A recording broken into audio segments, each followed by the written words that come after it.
B, C, D, E, F, G, H, I, J, K, L, M, N, O, P, Q, R, S, T, U, V, W, X, Y, and Z.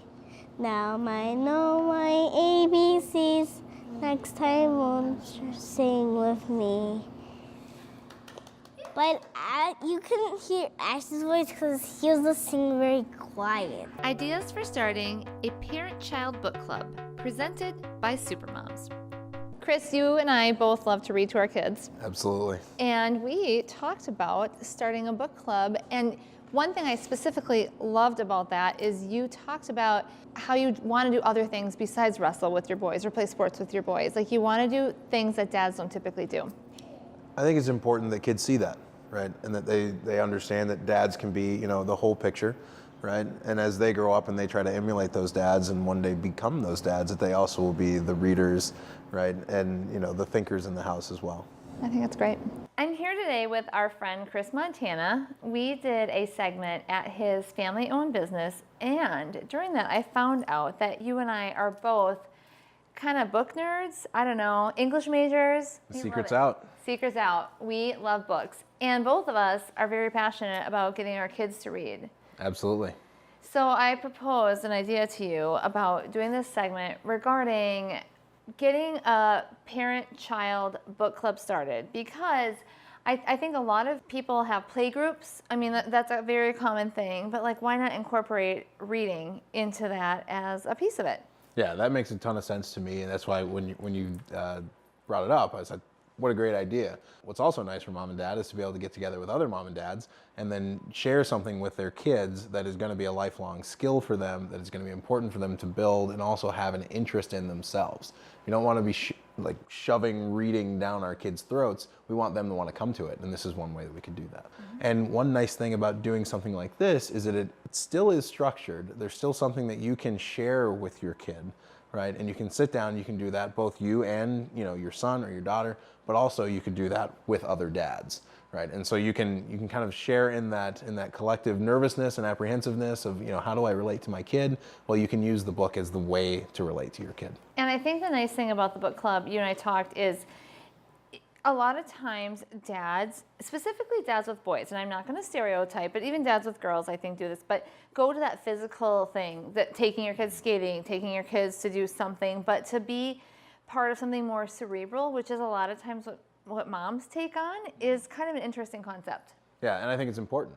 I do that too. One of the things that you will hear when you walk into my house, particularly when I come home from work, is my oldest boy, who's only 3, is going to run up and he's going to scream wrestle, because it's on, right? Yeah. And I love wrestling with my kid, and I don't see anything wrong with that. But at the same time, you want your kid to see you as more than, you don't want to compartmentalize these different skills that they're going to learn. As a father of 2 boys, I want them to know that it's perfectly fine for you to, one, be a physical guy and competitive and all that, but I also want you to be a cerebral guy, and I want you to, also think about, how can you be using your mind. So sitting down with the boys and saying, yeah, maybe we wrestle this, that, and the other, but Dad likes to read. Do you want to read with me? They usually are now the ones coming to me saying, here's my book, let's read this, Dad. Of course, they can't read, but they want me to go through it, and they enjoy the process. What I think is interesting when we're talking about a book club, I think people think about things like this, like chapter books and maybe reading offline. But a book club can be just as simple as taking one of your favorite books, your favorite picture books, and whoever is the host parent simply reads this out loud.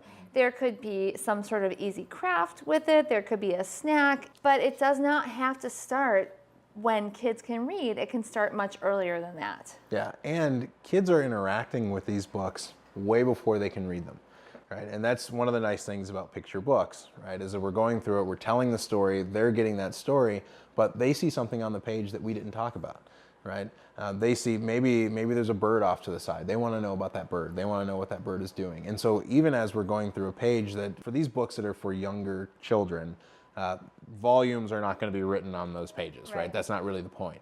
But we still can ask questions, We still can ask, hey, what's the bear doing here? What are the birds doing? How many birds are there? And the kids can still interact with it, and it becomes more of a back and forth as opposed to I'm just feeding you information. I love that. And allowing, whenever I used to go into my children's classrooms to read books, you would get to do that.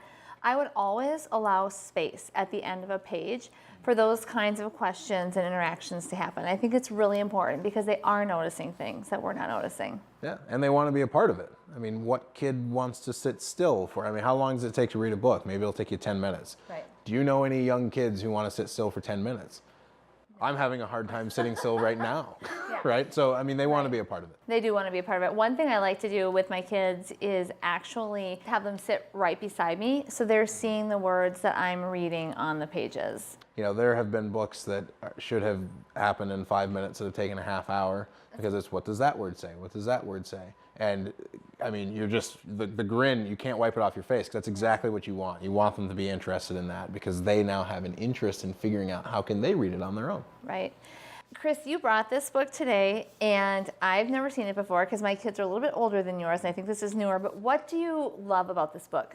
So for any book, for any writing, you're always thinking about your audience. And when you're reading to small kids, those kids can't read. So you're telling them the story, but the person reading it is mom or dad. And mom and dad get to, have a little fun too. So what I like about this book is it's a good story. It's perfectly applicable. It, it has that little bit of didacticism to it. So the kids are going to learn a little bit, and that's fine. But there, the drawings and the dialogue are also reaching back to mom and throwing a couple jokes at mom and dad. So I think that is an author who knows their audience. Right? I love that. I love reading very clever books. Yeah. One thing I want to say before we conclude also is I think that people think that once a child can read, they don't need to be read out loud to. And I disagree with that. Anybody loves to have a story told to them. And what's nice about that is, your boys are a year and a half apart. There will be a significant difference in one's reading ability versus the others at a certain point. But if you're reading out loud to them, that younger child can still, even if he can't read the book, understand what's going on and be part of the story. Yeah, that's a really good point. So I love it.